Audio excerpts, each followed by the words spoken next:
مولا یصلی وسلم دائما ابدا علی حبیبک خیر الخلق کلہم۔ آتی ہے میرے عرب کو ٹھنڈی ہوا جہاں سے، آتی ہے میرے عرب کو ٹھنڈی ہوا جہاں سے، میرا وطن وہی ہے، میرا وطن وہی ہے۔ باتیں تو بہت ساری کرنے والی ہیں۔ سب سے پہلے تو میں رانا صاحب کا، آپ سب کا، پارٹیسپینٹس کا شکریہ کہ مجھے عزت بخشی آپ نے۔ یقین کریں میں جب یہ انٹر ہوا تو پہلے مجھے ایسے لگا کہ میں کسی پریپ کلاس کے کلاس روم میں آ گیا ہوں۔ تو جب میں نے غور سے دیکھا تو میں نے کہا نہیں یار، میں ان لوگوں میں آ گیا ہوں جن کو علم سے لگاؤ ہے، جو سیکھنا چاہتے ہیں، جو کچھ کرنا چاہتے ہیں۔ اب فلسطین کے مسئلے کو آپ سب لوگ مجھ سے زیادہ سمجھتے ہیں۔ اس کا حل بہت سے لوگوں نے پیش کیے، ایفرٹس بھی ہوئیں، لیکن ہر انسان کا اپنا سوچنے کا انداز ہے، ہر ایک کو حق ہے دوسرے سے اختلاف کرنے کا۔ اب جیسے بک ریویو دیتے وقت میرے بھائی نے کچھ باتیں فرمائی، رانا صاحب نے کہا عرب کے سارے حالات بتائے آپ کو۔ اب میں نے جو یہ علامہ اقبال رحمۃ اللہ علیہ کا شعر پڑھا ہے، میرا یہ ماننا ہے کہ پاکستان وہ واحد ملک ہے جو آگے جا کے عالم اسلام کو لیڈ کرے گا، جو پوری امت کا قائد بنے گا۔ مسئلہ فلسطین اگر کوئی زندہ رکھے گا، اس کا کوئی حل نکلے گا تو وہ صرف پاکستان ہوگا۔ لیکن اس کے لیے ہمیں کرنا کیا ہے؟ آپ دیکھیں کہ آقا کریم صلی اللہ علیہ وآلہ وسلم نے جب اعلان نبوت فرمایا تو دلیل نبوت کیا پیش کی؟ فرمایا کہ میں نے 40 سال آپ لوگوں کے درمیان زندگی گزاری ہے، کیا میں نے کبھی جھوٹ بولا ہے؟ کیا میں نے کبھی کسی کی امانت میں خیانت کی ہے؟ کیا میرے کردار میں کوئی لغزش آئی ہے؟ تو سب نے کہا نہیں، آپ جو فرماتے ہیں سچ فرماتے ہیں۔ اب اس ایک قائد نے ایسی قوم تیار کی، اس قائد نے ایسی قوم تیار کی جس نے پھر آگے چل پہ آدھی دنیا پہ بھی حکومت کی۔ اور اسی کے ایک شاگرد نے سیدنا عمر فاروق رضی اللہ تعالیٰ عنہ نے یہی بیت المقدس، یہی بیت المقدس، یہی مسجد اقصیٰ بغیر جنگ و جدل کے وہ حاصل کی۔ باقی آپ لوگوں کو سارا وہ پتہ ہے، میں صرف ایک اضافے کے لیے علم میں کہ جب وہ تشریف لے گئے تو غلام آگے تھا، غلام گھوڑے پہ تھا اور آپ آگے اس کی رکاب پکڑی ہوئی تھی، سواری کی، اونٹ کی سواری پکڑی ہوئی تھی۔ تو جب ساری وہ ڈبیٹ ہوتی رہی، آخر پہ جو یہودی علماء تھے انہوں نے کہا جی کہ ہمارے نزدیک جو ہے وہ 17 نشانیاں تھیں، ان میں سے پہلی وہ تھی جو آپ پیدل چل رہے تھے، آپ کا غلام اوپر بیٹھا ہوا تھا، باقی بھی پوری ہو گئی ہیں، ابھی ایک باقی ہے، آپ وہ پوری کر دیں تو یہ چابیاں آپ کے حوالے، قبضہ آپ کا ہم یہاں سے چھوڑ کے جا رہے ہیں۔ آپ نے فرمایا وہ کون سی ہے؟ انہوں نے کہا کہ ہماری نشانی کے مطابق جو مسلمانوں کا یا وہ حکمران جو یہاں پہ آئے گا اس کے لباس پہ 17 پیوند ہونے چاہیے۔ کتنے؟ 17 پیوند۔ تو آپ کے لباس پہ 15 پیوند ہیں. یہ میں کردار کی طرف لے کے جا رہا ہوں. آپ کے لباس پہ 15 پیوند ہیں.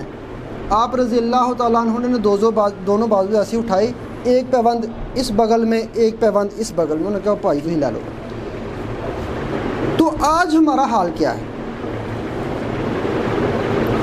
جب تک ہم اپنے اندر انفرادی طور پہ اور اجتماعی طور پہ وہ کردار نہیں لاتے جو میرے آقا کریم صلی اللہ علیہ وآلہ وسلم نے اپنا پیش کیا, جو صحابہ کرام نے ہمیں دیا, جو اہل بیت نے ہمیں دیا, جب تک ہم وہ کردار اپنے آپ اندر پیش نہیں کرتے, اس پہ عمل نہیں کرتے, اس سنت پہ, اس رستے پہ نہیں چلتے, یقین کریں کہ ہمیں مار پڑتی رہے گی, چاہے وہ کشمیر ہو, فلسطین ہو, بوسنیا ہو, چچنیا ہو, کوئی بھی. اور رانا صاحب نے فرمایا اتحاد کے بارے میں, قانون فطرت یہ نہیں ہے کہ آپ معجزات کا انتظار کریں, کبھی نہیں. وہ اللہ کی مرضی ہے, معجزہ دکھا دے, جو مرضی کر دے, لیکن اصول اور اسلوب یہ نہیں ہے. جب تک آپ اپنے معاملات کو ٹھیک نہیں کرتے تب تک یہی ہونا ہے. اب ہماری اس سینیریو میں سب کی ذمہ داری کیا ہے؟ اب امریکہ ہے نا, آج بھی 95% امریکن جو ہیں وہ صبح جلدی اٹھتے ہیں, رات کو جلدی سوتے ہیں. اگر ان کا آفس ٹائم 8 بجے ہے تو وہ 7:50 پہ اپنے آفس میں ہوتے ہیں. اگر ان کی چھٹی کا وقت جو ہے وہ 3 بجے ہے تو وہ 3 بجے نکلتے ہیں, 2:55 پہ وہاں سے نہیں نکلتے. اب ہمارا حال کیا ہے؟ ہم جب تک چھٹی نہ کریں ہمیں سکون نہیں ملتا, جب تک دیر سے آفس نہ جائیں ہمیں سکون نہیں ملتا. اور یہ فخر بن چکا ہے ہمارا. اب دیکھیں, شروع سے لے کے ایک پین سے لے کے, ایک ریڈی بان سے لے کے, ایک خاک روب سے لے کے, چاہے وہ چیف جسٹس آف پاکستان ہو, چاہے وہ آرمی چیف ہو, چاہے وہ پریزیڈنٹ ہو یا پرائم منسٹر ہو, یہ میں جنرل بات کر رہا ہوں, ایکسیپشن آلویز دیئر. ہر ایک کا مطمع نظر افسوس کی بات ہے کہ وہ صرف پیسہ بن چکا ہے. ہم نے یہ نہیں دیکھنا کہ یار یہ جو میں پیسہ لے کے جا رہا ہوں گھر, اس سے میں نے کتنے لوگوں کے گھر کا چولہا ٹھنڈا کر دیا, یہ میرے لیے حلال بھی ہے کہ نہیں ہے. جب تک آپ اپنی نسل کی تربیت اس لحاظ سے نہیں کرتے تو تب تک ایسا کچھ نہیں ہونے والا. اب میں وکیل ہوں, بائی پروفیشن وکیل ہوں, پریکٹس میں تھا, یہاں سے ہو کے پھر پریکٹس میں ہی جانا ہے. اب ہمارے پروفیشن کا بھی یہی حال. اب ہم کتنے دوست ہیں جو اپنے پروفیشن سے سنسیئر ہیں. یقین کریں مجھے درد ہوتا ہے, تکلیف ہوتی ہے, اور یہاں پہ آ کے مجھے بہت خوشی ہوئی ہے کہ یار کوئی انسان تو ہے جو اپنی قوم کو سیدھا کرنے کی کوشش کر رہا ہے, جو سیدھے ٹریک پہ لا کے جا رہا ہے.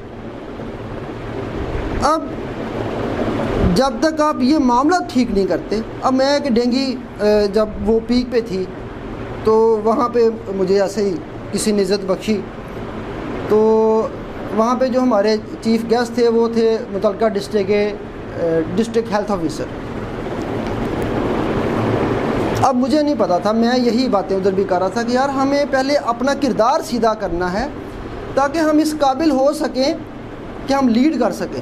وہ ہے نا مشہور زمانہ اقبال رحمۃ اللہ کا شعر, سبق پھر پڑھ, عدالت صداقت کا, عدالت کا, شجاعت کا, لیا جائے گا تم سے کام امامت کا.